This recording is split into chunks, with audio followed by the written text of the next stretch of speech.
He watched the soldier douse the terrorist with cold water, but it was useless. They weren't getting a confession, so he grabbed a nearby club. The soldier, thinking he was about to brutalize the prisoner, moved to stop him, only to be knocked to the ground himself. Seeing this, the others outside rushed in to restrain the man. His reason for beating the soldier? He had been too soft on the terrorist. Just a few hours earlier, they had received a video. In it, a man named Mark claimed to have planted 3 small nuclear bombs in 3 different cities, all set to detonate in 4 days. The baffling part was that Mark had then deliberately allowed himself to be captured. After hours of interrogation, the military had gotten nowhere, which is why they called in the FBI and a specialist known only as H. But instead of interrogating Mark directly, H's first move was to assault the soldier. While H was being restrained, an FBI agent named Helen slipped into the interrogation room. She hoped to use the disturbance to gain Mark's trust. As Helen gently wiped the water from his face, she tried playing the family card, bringing up his wife and children. Helen naively thought the FBI's usual playbook of pressure and promises would be enough to create an opening, but Mark completely ignored her. Just then,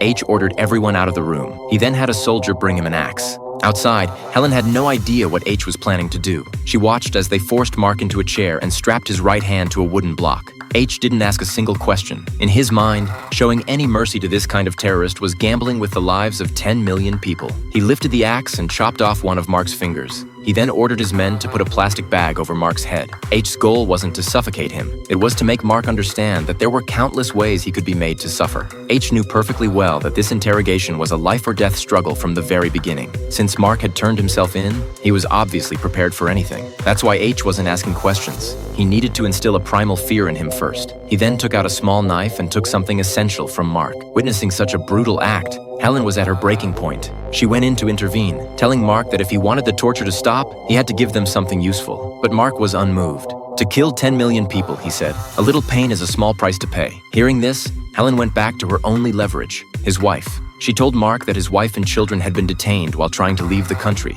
If the bombs went off, she explained, his family would die along with everyone else. This finally seemed to cause him pain. He relented, saying he would state his terms the next day.